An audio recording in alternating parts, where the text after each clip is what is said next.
You know that one historical fact you'd love to share at parties to sound smart? It's probably complete, unadulterated garbage. Today, we're not just correcting history, we're taking a sledgehammer to it.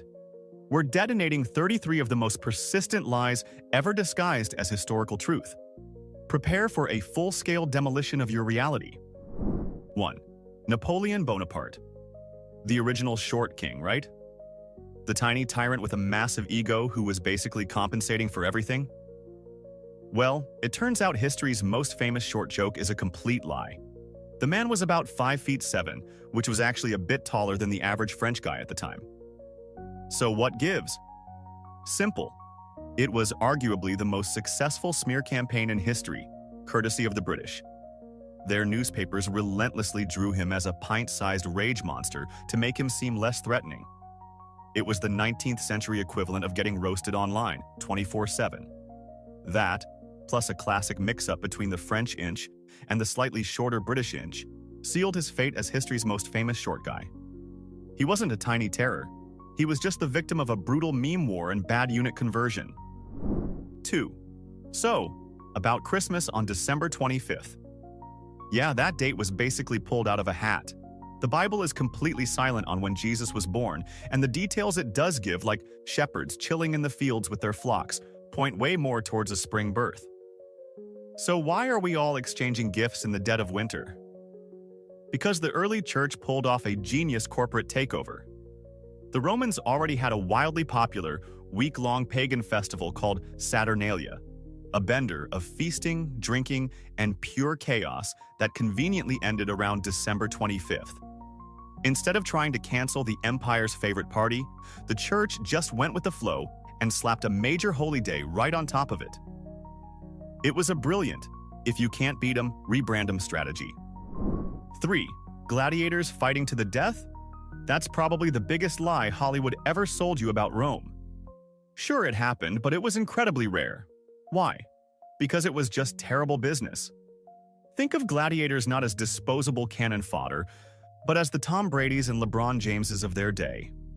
They were superstar athletes who were astronomically expensive to buy, train, and keep healthy. Their owners weren't about to let their multi-million-dollar investment get turned into a shish kebab on his first outing. Most fights were more like a high-stakes boxing match, judged on points, skill, or ending at first blood. These guys were valuable assets in the NFL of ancient Rome, not just bodies to be thrown away for a cheap thrill. 4. The Great Pyramids were built by armies of miserable slaves being whipped under the desert sun. It's the story we all know, and it's completely, utterly wrong. So who actually built them? Paid, skilled, and surprisingly well-cared-for laborers. Archaeologists have found their purpose-built villages, and let me tell you, these guys had it good. Their graves show they received proper burials, and their skeletons reveal access to top-notch medical care. And the food? They were paid in bread, meat, and, get this, beer. We're talking about the best catering service in the Bronze Age. Forget brutal slavery.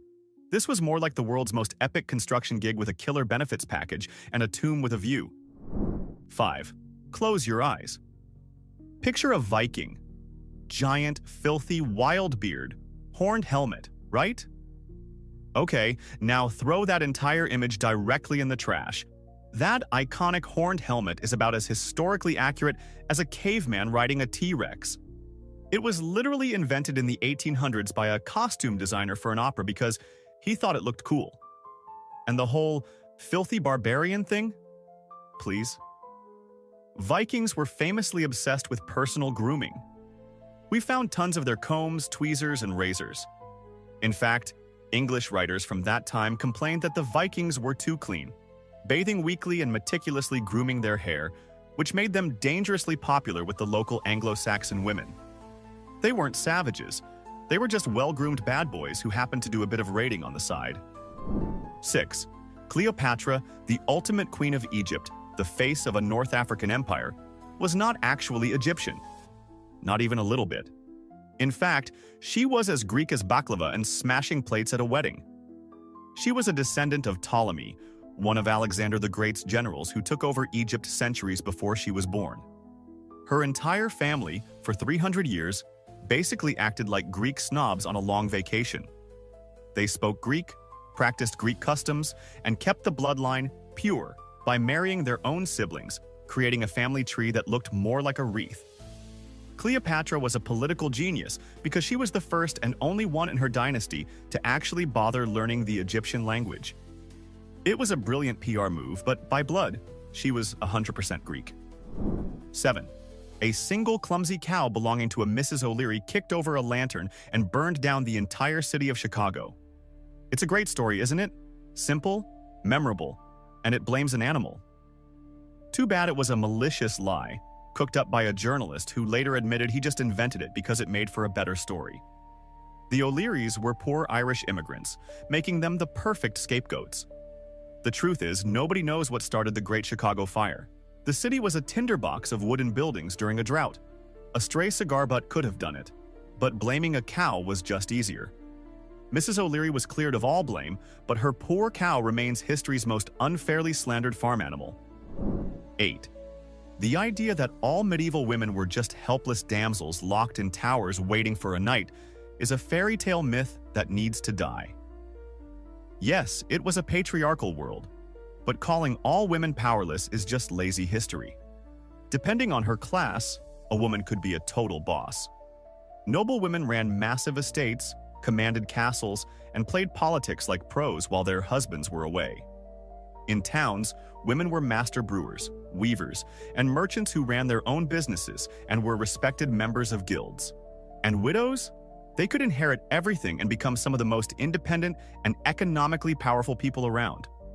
It wasn't a feminist utopia, let's be real, but it was far from the boring one-dimensional prison our storybooks make it out to be. 9. The Spartans. The most hardcore society in history, right? So of course they had a policy of yeeting imperfect babies off a cliff.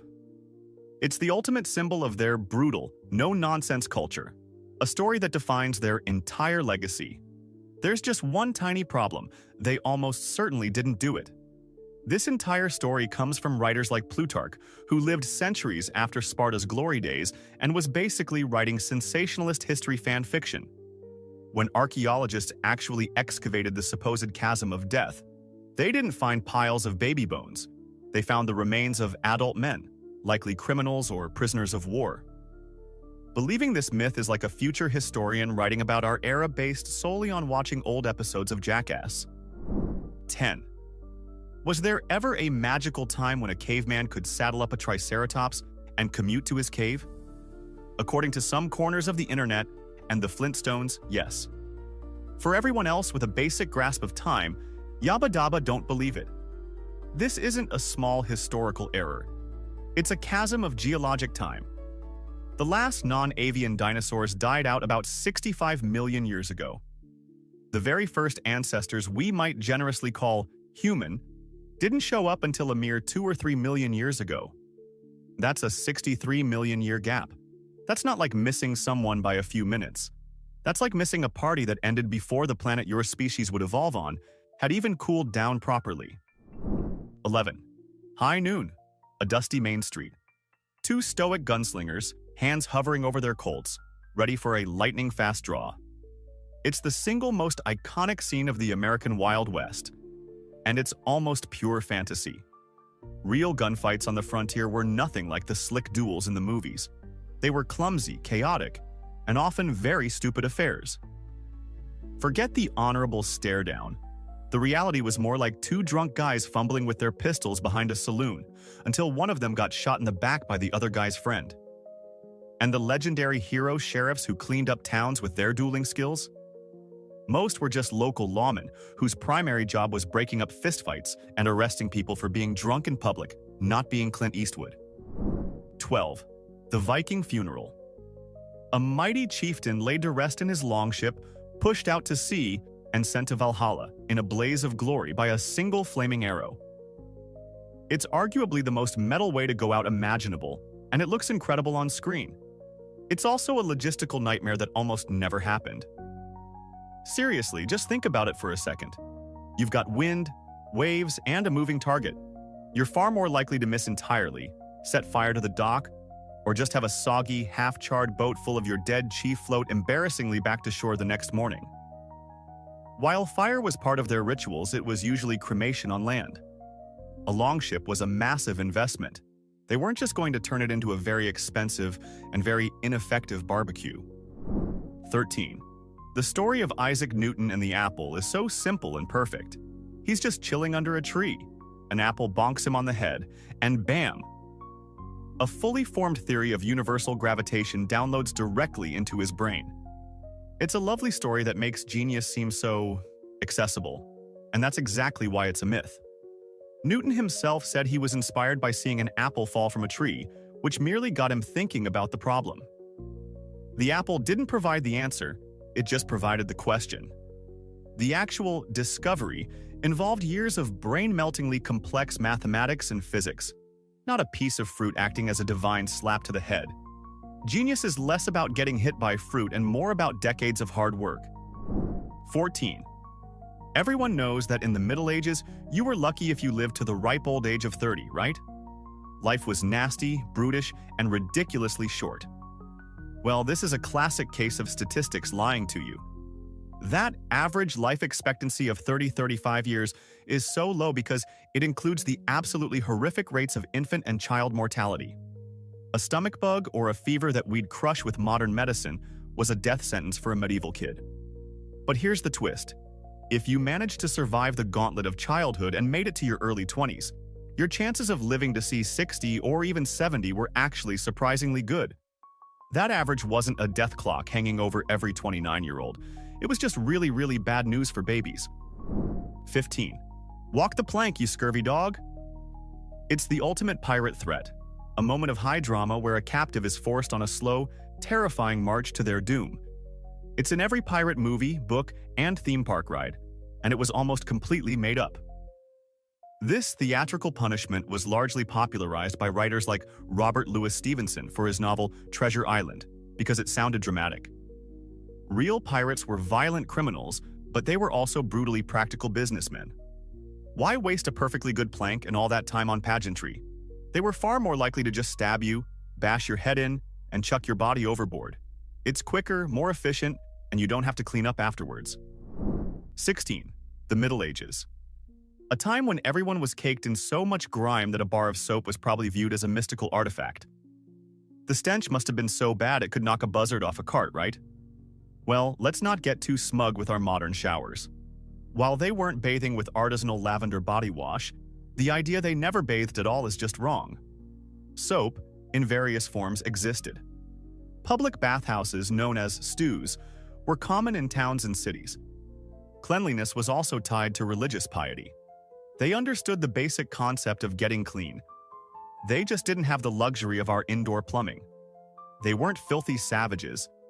They just had a different, and probably much colder, definition of bath time. 17. In a Roman amphitheater, the ultimate power rests with a single gesture. A gladiator lies defeated in the sand, his fate hanging on the whim of the crowd and the emperor. A thumb pointed down, and it's lights out, right?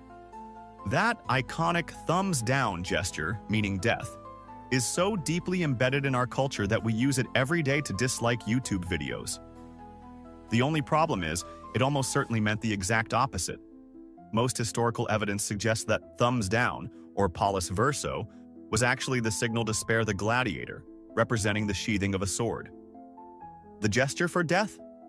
It was likely a thumb pointed up, mimicking the act of unsheathing and stabbing, or maybe just a fist. So every time you dislike a video, you're not condemning it. You're just channeling an ancient Roman emperor telling a gladiator, you know what? You're good, you can go. 18. Ask anyone what a ninja looks like and they'll describe the same thing. A silent assassin draped head to toe in a sleek all-black pajama set, melting into the shadows. It's the official uniform of movie ninjas everywhere. But if a real ninja in feudal Japan showed up for a secret mission dressed like that, he would have been laughed out of the province, right before being captured. Why? Because pure black doesn't exist in nature at night. Against a moonlit sky or a dark landscape, a solid black silhouette actually stands out more. Real ninjas, or shinobi, were masters of disguise and infiltration. They would dress as farmers, monks, merchants, anything that would let them blend in plain sight. For night missions, they wore navy blue or dark reddish brown, colors that actually dissolve into the darkness.